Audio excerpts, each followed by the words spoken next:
Pse nuk ka kërkuar ndihmë tek ëma? Kjo është shumë serioze. Shiko, domethënë ëma tha për media që vajza kishte filluar të kishte shenja agresiviteti, i kthej dhe të ëmës keq gati në një formë urrëtieje, por është e çuditshme që kërkon ndihmë tek komshin dhe jo atje ku duhet të jetë simboli i mbrojtjes, pra prindi tjetër, ëma. Shiko, sa herë që ndodhin ngjarje të tilla, Shqipëria tronditet dhe bashkë me Shqipërinë tronditemi dhe ne. Por kjo tronditje nuk është e mjaftueshme. Të gjitha deklaratat që ne bëjmë në rrjetet sociale, aktivizmi që unë bëj, është e njëjta gjë nëse këto deklarata që ne bëjmë ose kjo tronditje që ne bëjmë ose kjo empati që ne shfaqim nuk shoqërohet me aksione dhe veprime konkrete nga institucionet. Që duhet të jenë?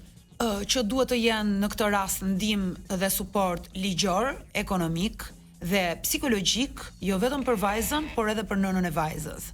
Tani në mendjen time, bazuar gjithmonë në ato çka unë kam lexuar në mendje, ka disa skenar dhe nuk e di nëse është e drejtë që unë këto skenarët i them, nuk e di nëse është e drejtë që unë bëj këto supozime, por do mundohem të jem sa më e respektueshme ndaj institucioneve, ndaj viktimave dhe ndaj ngjarjes.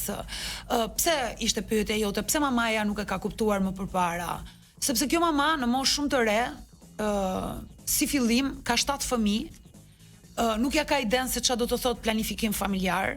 Është një mama e cila 7 fëmijë dhe në kushte të vështira ekonomike. Nuk ka as dhëm për të kafshuar dhe për të ushqyer mirë. Jo sepse dua ta denigroj nga ana estetike, por dua të vë në dukje faktin që kjo familje nuk përmbushte as nevojat kryesore të dy prindërve dhe lëre më të 2 fëmijëve.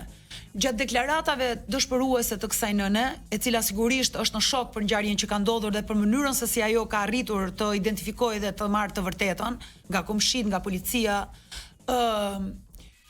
deklaroi që personi i vetëm i cili siguronte mbarvajtjen e familjes apo që mbante familjen ishte babai. Kështu që një skenar që unë mund të mendoj është që ajo mund edhe të ketë kuptuar, por mund të ketë në një farë mënyrë sakrifikuar vajzën e saj duke parë që i vetmi burimi i parave ishte babai. Ajo mund edhe të ketë kuptuar që diçka nuk shkon, por mund edhe mos ta ketë besuar. Mund edhe ta ketë mënjanuar, përjashtuar këtë si ide, si mendim, sepse është shumë i tmerrshëm dhe nuk besoj që ideja e parë për një grua e cila e ka zgjedhur me dëshirë nëse është rasti burrin e saj është që ky burri është përdhunues dhe incestuoz në marrëdhënie me fëmijët e saj.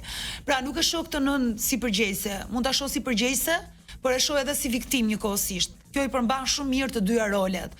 E shoh si viktim sepse nuk i di rrethanat e familjes së saj të origjinës për të kuptuar a është edukuar, a ka ngritje individuale,